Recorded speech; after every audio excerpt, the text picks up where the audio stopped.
Welcome to me ఇంటి వంట by Lakshmi. మీ ఇంటి వంటలో ఈరోజు గుల్ల మైసూర్ పాక్ని ఇంట్లోనే చాలా సింపుల్గా స్వీట్ షాప్లో ఎలా అయితే ఉంటుందో అలాగే ప్రిపేర్ చేస్తున్నాను.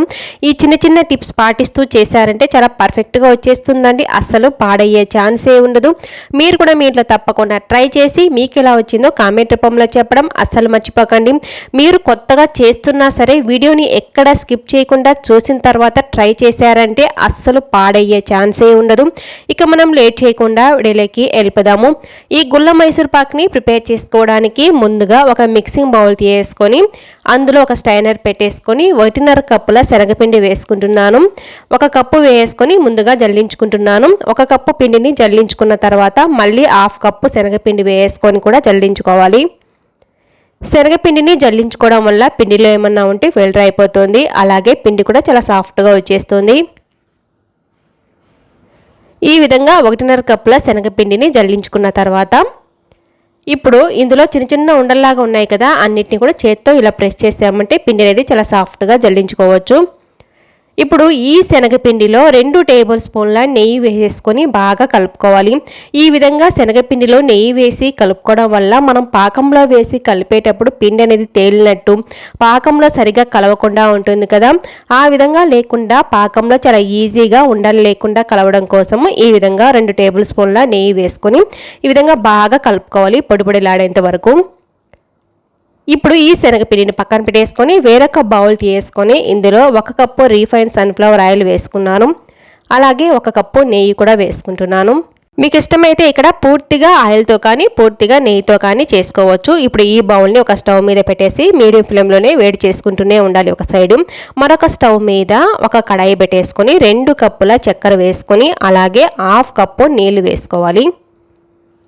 స్టవ్ని మీడియం ఫ్లేమ్లో పెట్టేసుకొని కలుపుకుంటూ ఉన్నామంటే చక్కెర అనేది కరిగిపోతుంది. చక్కెర కరిగేలోపు ఒక మౌల్డ్కి నెయ్యి కానీ ఆయిల్ కానీ రాసి రెడీగా పెట్టుకోవాలి. ఈ విధంగా మనము మౌల్డ్కి ముందుగానే నెయ్యి కానీ ఆయిల్ కానీ రాసేసి రెడీగా పెట్టుకోవాలి. మనకు మైసూర్ పాక్ అనేది చాలా తొందరగా అయిపోతుందండి. ఇవన్నీ కూడా రెడీగా పెట్టుకోవాలి. ఇప్పుడు ఇందులో మీ దగ్గర బటర్ పేపర్ ఉంటే వేసుకోవచ్చు, లేకుంటే అవసరం లేదు. నేనైతే బటర్ పేపర్ వేసుకున్నాను. ఇప్పుడు చూసారు కదా, పాకాన్ని చెక్ చేస్తున్నాను. పాకం అనేది మనకు తీగ పాకం వస్తే సరిపోతుంది. వీడియోలో చూపిస్తున్నట్లుగా ఉంటే సరిపోతుందండి. పాకం అనేది ఒక తీగలాగా ఈ విధంగా రావాలి. మరి తక్కువ రాకూడదు, మరి ఎక్కువ కూడా రాకూడదండి. పాకం అనేది ఈ విధంగా వస్తే పర్ఫెక్ట్గా వచ్చేస్తుంది. ఇప్పుడు ముందుగా నెయ్యి వేసి కలిపెట్టుకున్న శనగపిండిని ఇందులో వేసేసుకోవాలి.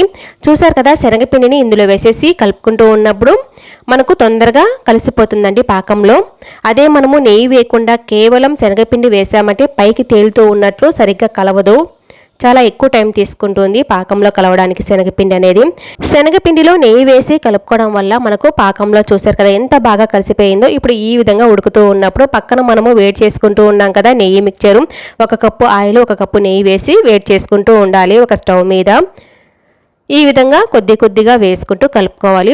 వేసిన నెయ్యి మిక్చర్ అనేది శనగపిండి పూర్తిగా పీల్చుకున్న తర్వాత మళ్ళీ మనము ఆయిల్ని వేసుకోవాలి. ఈ విధంగా వేడివేడిగా ఉన్న ఆయిల్ని వేసుకోవడం వల్ల చూసారు కదా ఈ విధంగా పొంగుతూ ఉంటుంది.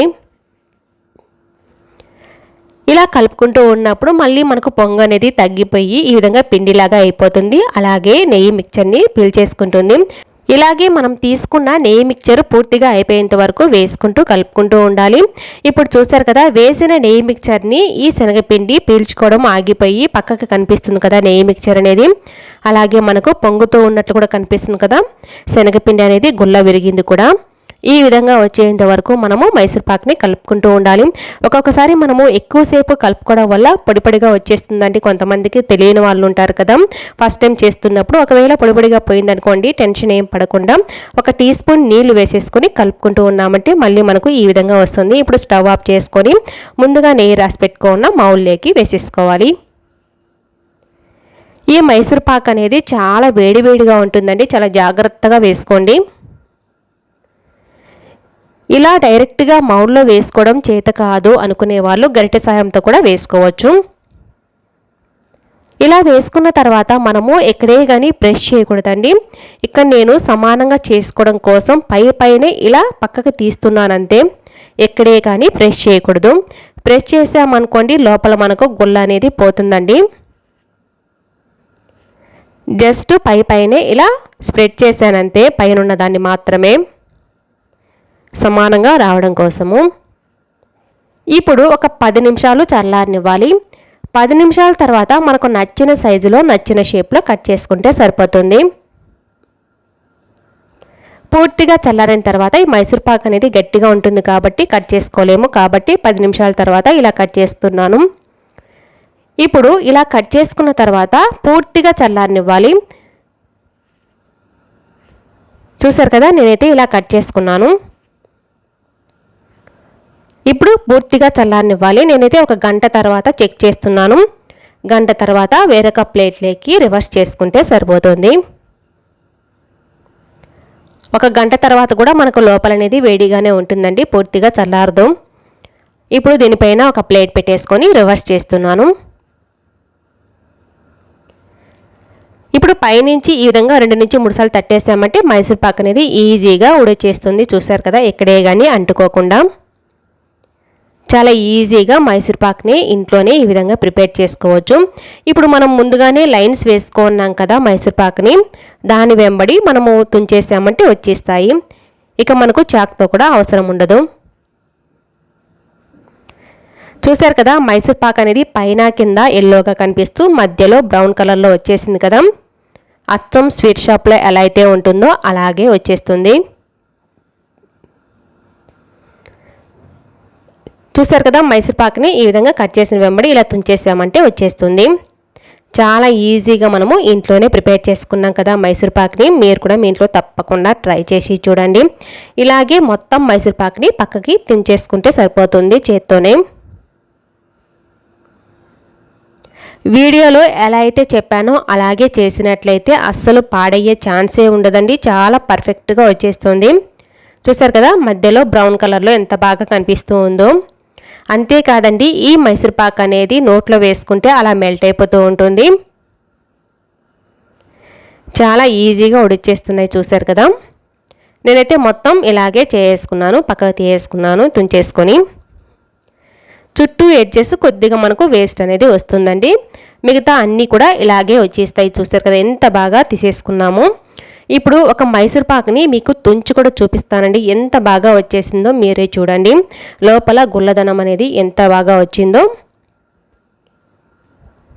ఇలాగే మీకు కూడా రావాలంటే వీడియోలో చెప్పినట్లే చేసినట్లయితే చాలా పర్ఫెక్ట్గా వచ్చేస్తుందండి. మీరు చేసే ముందు మాత్రం వీడియోని ఎక్కడ స్కిప్ చేయకుండా చూసిన తర్వాతే ట్రై చేయండి. చూసారు కదా, ఇప్పుడు మైసూర్ పాక్ని తుంచి చూపిస్తున్నాను. ఎంత బాగా గొల్లగా వచ్చిందో. అచ్చం స్వీట్ షాప్లో ఎలా అయితే ఉంటుందో అలాగే వచ్చేసింది కదా. మనం ఇంట్లో మన చేత్తో మనం చేసుకున్నాం కాబట్టి చాలా బాగుంటాయండి. ఇంకా కూడా ఈరోజు సింపుల్ స్నాక్ రెసిపీ అయిన కరివేపాకుతో ఈ విధంగా రిబ్బన్ పకోడా చేసి చూపిస్తున్నాను. ఇక మనం లేట్ చేయకుండా వీడియోలోకి వెళ్ళిపోదాము. ఈ రిబ్బన్ పకోడీ ప్రిపేర్ చేసుకోవడానికి ముందుగా ఒక మిక్సింగ్ బౌల్ తీసుకొని అందులో 3 కప్పుల పొడి బియ్యం పిండి వేసుకుంటున్నాను. ఈ పొడి బియ్యం పిండిని జల్లించుకొని ఉన్నానండి ఆల్రెడీ. తర్వాత ఇందులోనే జల్లించుకున్న 1 కప్పు శనగపిండి వేసుకుంటున్నాను. ఇప్పుడు ఇందులోనే 1 టీ స్పూన్ వాము అండి. వాముని ఈ విధంగా అరిచేతిలో వేసి లైట్గా ఇలా నలిపి వేసుకోవాలి. అప్పుడే పిండికి ఫ్లేవర్ బాగా పడుతుంది. ఇప్పుడు రుచికి సరిపడా సాల్ట్ కూడా వేసుకున్నాను. మీకు ఇష్టమైతే కొద్దిగా నువ్వులు కూడా వేసుకోవచ్చు. ఇప్పుడు ఇందులోనే 2 చిటికెల వరకు ఇంగువ వేసుకున్నాను. 1/2 టీ స్పూన్ బేకింగ్ సోడా కూడా వేసుకొని మొత్తం బాగా కలిసేటట్టు కలిపేసుకోవాలి. వేసుకున్న పదార్థాలన్నీ కూడా బాగా కలిసేటట్టు ఈ విధంగా కలిపేసుకోవాలి. ఇలా కలుపుకున్న తర్వాత స్టవ్ మీద ఒక కడాయి పెట్టేసుకొని 2 నుంచి 3 టేబుల్ స్పూన్ల ఆయిల్ కానీ బటర్ కానీ నెయ్యి కానీ వేసుకోవాలి. నేనైతే ఇక్కడ ఆయిల్ వేసుకున్నాను. 2 నుంచి 3 టేబుల్ స్పూన్ల వరకు ఆయిల్ వేసుకొని కరివేపాకును చేతి నిండా తీసేసుకొని చిన్న చిన్న ముక్కలుగా కట్ చేసుకొని ఆయిల్ వేడైన తర్వాత ఆయిల్లో వేసేసుకుంటే సరిపోతుంది. కరివేపాకు చిన్న చిన్న ఆకులుగానే ఉంటే అలాగే వేసుకోవచ్చు. కొంచెం పెద్ద పెద్ద ఆకులుగా ఉంటే ఇలా చిన్న చిన్న ముక్కలుగా కట్ చేసుకొని వేడి వేడి ఆయిల్లో వేసేసుకొని కరివేపాకు క్రిస్పీగా వచ్చేంత వరకు ఫ్రై చేసుకోవాలి. కరివేపాకు క్రిస్పీగా వచ్చేంత వరకు ఫ్రై చేసుకున్న తర్వాత ముందుగా మనం కలిపెట్టుకున్న బియ్యం పిండి మిక్చర్లో ఈ మిశ్రమాన్ని వేసేసుకోవాలి. కరివేపాకుతో సహా ఇలా వేసేసుకోవాలి వేడి వేడిగా ఉన్న ఆయిల్ని. ఇప్పుడు స్పూన్ సహాయంతో పిండిని ఆయిల్ మీద ఇలా వేసేసుకున్నాం అనుకోండి, మనకు చేతులు కాలకుండా ఉంటాయి. మనం డైరెక్ట్గా చేతులు పెట్టేసామంటే ఆయిల్ వేడివేడిగా ఉంటుంది కదా, చేతులు బాగా కాలుతాయి. కాబట్టి ఈ విధంగా స్పూన్తో కలిపేసుకోవాలి. ఇప్పుడు ఇందులోనే 1 టేబుల్ స్పూన్ కారపొడి వేసుకున్నాను. మొత్తం కూడా బాగా కలిసేటట్టు కలిపేసుకోవాలి. కరివేపాకు క్రిస్పీగానే ఉంది కాబట్టి ఈ విధంగా మనము ప్రెస్ చేస్తూ కలిపామంటే చిన్న చిన్న ముక్కలుగా వచ్చేస్తాయి. తర్వాత పిండిని ఇలా ముద్దలాగా చేస్తే ముద్దలాగా రావాలి. ఇలా వచ్చిన తర్వాత కొద్దిగా నీళ్లు వేసుకుంటూ పిండిని చపాతీ పిండిలాగా కలుపుకోవాలి. పిండి చూసారు కదా, ఈ విధంగా గట్టిగా ఉండాలి. మనకు పిండి అనేది లూజ్గా ఉన్నిందనుకోండి, ఆయిల్లో వేసినప్పుడు మనకు పొంగుతూ వస్తాయండి రిబ్బన్ పకోడీ అనేది. అలాగే ఆయిల్ కూడా ఎక్కువ పీల్చేస్తాయి. కాబట్టి పిండి అనేది ఈ కన్సిస్టెన్సీలోనే ఉండాలి.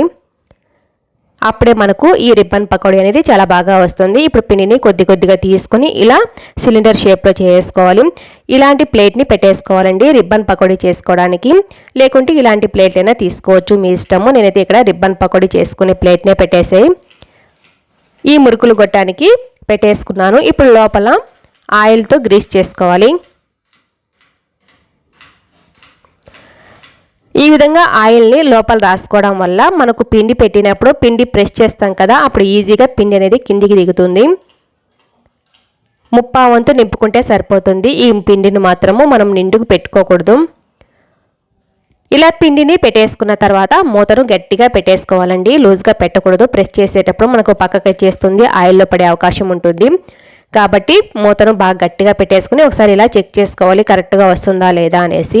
ఇప్పుడు స్టవ్ మీద కడాయి పెట్టేసుకుని డీప్ ఫ్రైకి సరిపడా ఆయిల్ వేసుకున్నాను. ఆయిల్ బాగా వేడైన తర్వాత ఈ విధంగా ప్రెస్ చేసుకుంటే సరిపోతుంది. ఈ విధంగా పొంగుతూ చేతులకు బాగా వేడి తగులుతుందండి. అప్పుడు చేతి మీద కొద్దిగా ఊదినట్టు ఊపుకుంటూ మనము ఇలా ప్రెస్ చేసుకోవాలి. అప్పుడు చేతికి వేడి తగలకుండా ఉంటుంది.